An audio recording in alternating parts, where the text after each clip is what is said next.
Com o Domingo de Ramos, a Igreja inicia a Semana Santa. Trata-se de simbólicos 7 dias na vida de Jesus que vão da glória à paixão. Na casa comum de nossas vidas, a ecologia, vivemos um processo de paixão, numa agonia sem fim de um mundo criado por Deus, em que no início era tudo perfeito, mas que grita por socorro. Bem-vindo, você que nos acompanha. Eu sou o Frei Jacir e olha o que eu preparei para você hoje.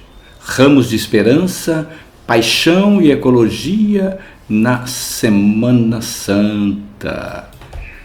Não saia daí que você vai entender essa relação importante entre esperança, paixão e ecologia, para assim podermos bem viver o mistério da Semana Santa.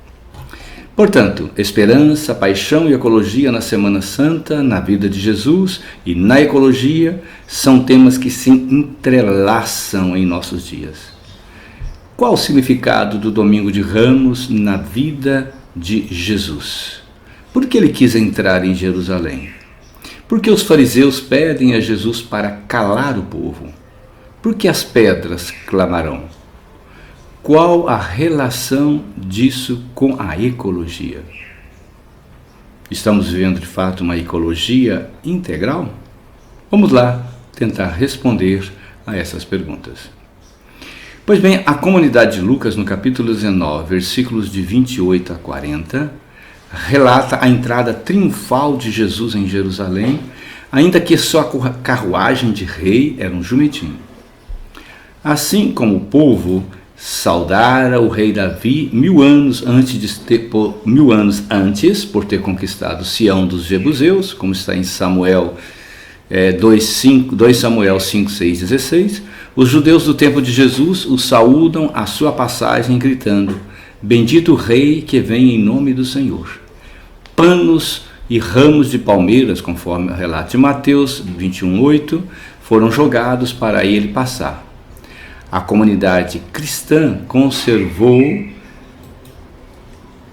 esse dia na celebração da Eucarística, quando nós cantamos a música O Senhor é Santo na consagração. Os judeus que saudavam Jesus acreditavam no seu poder libertador como Messias enviado por Deus. A palmeira era símbolo da lei, isto é, a Torá. Jesus, pois, com isso está em conformidade com os ensinamentos dos nossos mestres da lei, pensava o povo. Pois bem, mas tudo ia tão bem, mas não foi bem assim na vida de Jesus, considerando os fatos que antecederam a estes momentos. Mas antes disso, vejamos, a entrada de Jesus no jumentinho demonstra que ele é o Messias, conforme a profecia de Zacarias, e não um rei, uma liderança política como pensavam alguns. Por isso o texto diz que o Senhor precisa dele, isto é, do jumentinho. Isso demonstra também que há uma relação política na ação de Jesus, e que a religião tem a ver sim com a questão política. É impossível ser o contrário. Os fariseus insistem com Jesus para impedir o povo de agir daquele modo, pois eles tinham medo de Roma. Jesus responde que se impedir a ação do povo, as pedras clamarão. Olha que interessante. Não há como impedir a ação de Deus, até mesmo na natureza. Interessante, até a natureza clama. Se o povo não pode falar, as pedras falarão por ele. Por isso não se pode dizer, como muitos têm dito por aí, que a ecologia integral não tem nada a ver com o Evangelho. Deus, portanto, faz a natureza falar. E hoje, se a igreja parou de ser voz na denúncia das injustiças, o Espírito Santo de Deus leva a natureza a falar por ele. Já bem disse isso Jesus. Então, voltamos à trajetória de Ramos na vida de Jesus. Então, na trajetória de Jesus há encontros dos encontros, glórias e paixão. Uma mulher que derrama perfume caro no seu corpo. Ele se encontra à mesa com um traidor que se passava por apóstolo, Judas Iscariotes. Na sua trajetória rumo à paixão, há um apóstolo de nome Simão Pedro, que trai antes do canto do galo. e um camponês de nome Simão Cirineu, que o ajuda a carregar a pesada cruz. Com seus apóstolos, Jesus celebra uma ceia festiva que se contrapõe à dor pressentida da morte no Getsemane. Olha que outro interessante. O cruel Pilatos interroga e o envia para ser crucificado ao som da turba judaica que pede sua condenação. Permita-me ler um texto aqui fazendo essa memória de Pilatos que volta na Semana Santa a partir de um texto apócrifo que acabo de publicar na Bíblia Apócrifa, que recentemente saiu pela editora Voz. Muito interessante, são 784 páginas, contando toda a trajetória de Jesus, sua infância, Maria, os apóstolos, nessa literatura que ficou esquecida, vozes de cristianismos perdidos.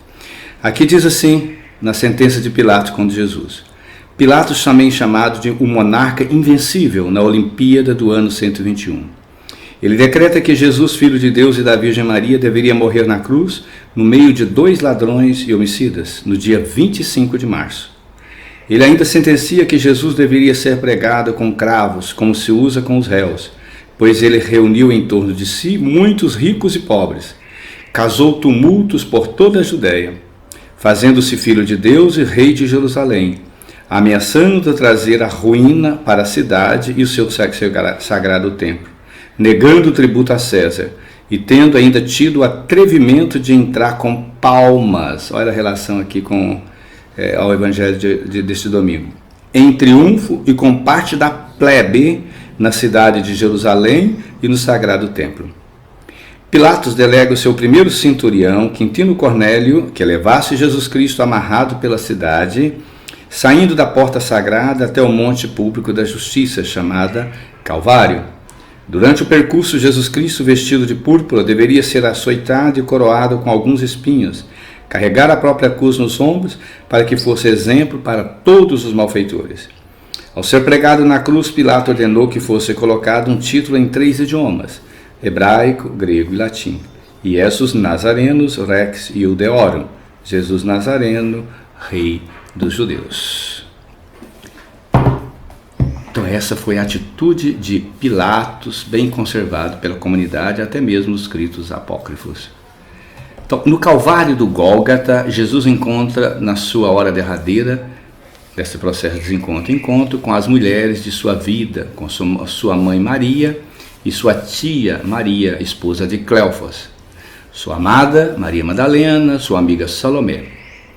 Por fim, com o corpo já desfalecido, Jesus de Nazaré encontra-se com seu amigo José de Arimateia, da cidade de Arimateia, quem lhe oferece com seu dinheiro um enterro digno de rei. Trazendo isso tudo para nós hoje. Então, na trajetória de nossa vida humana, animal e vegetal, estamos vivendo um momento de degradação, de paixão e de padecimento da casa comum, a ecologia. O grito das pedras de que falava Jesus ecoa por todos os cantos e nos convoca à reflexão. Estamos assistindo à degradação das florestas, dos rios. Os polos, outrora gelados, degelam e ameaçam invadir os mares e as cidades. A destruição da camada de ozônio, que tem a função de nos proteger dos raios ultravioletas vindo do Sol, está sendo destruída pela poluição causada por nós mesmos. Catástrofes recentes, como a do Rio Grande do Sul e a Covid-19, assustam e matam sem piedade. Assistimos a uma constante diminuição de áreas úmidas e férteis, com consequente desertificação. Alimentando toda essa trajetória humana, a economia nossa insiste num crescimento permanente para o consumo, de ter para ter. Somos mais de 8 bilhões de seres humanos ávidos por consumir. Não há natureza que aguente. Caso não mudemos os rumos de nossa trajetória, a paixão ecológica vai se intensificar ainda mais. A nossa morte de cruz chegará mais depressa que imaginamos. O futuro do ser humano poderá ser o da extinção, fruto de um suicídio coletivo que degrada as condições propícias para a vida em todas as suas formas. O planeta Terra, onde Deus tem mostrado sinais evidentes de esgotamento. Há um grito da Terra por cuidados que infelizmente poucos ouvem. Nesse contexto, a esperança há de ressurgir. A nossa missão é de cuidar da terra, na natureza, dos animais, de todo ser criado por Deus. Cuidar é o princípio fundamental para iniciarmos o processo de mudança, abandonando a ambição pelo lucro e o consumo sem limites. Eu diria, cuidar é divino, é sagrado, é a ordem do Criador. É preciso impor limites ao ser humano.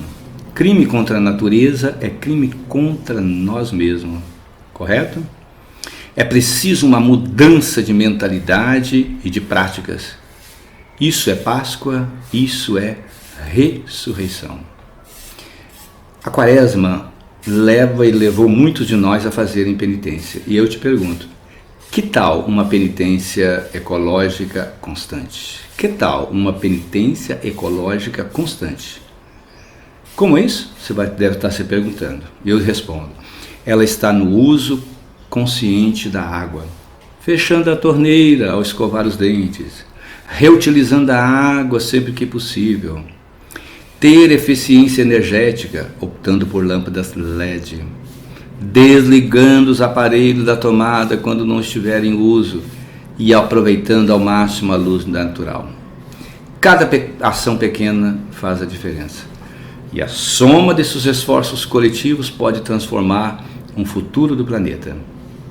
Sejamos um penitente ecológico. Que a esperança advinda dos ramos de domingo nos reoriente na reconstrução de uma vida integral, na ecologia criada por Deus.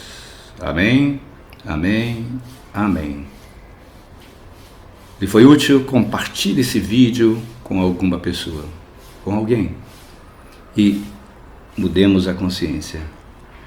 Boa celebração para você, boa celebração do mistério, da paixão, morte e ressurreição de Jesus, dentro da ecologia. Fique com Deus, até a próxima, se Deus assim o permitir.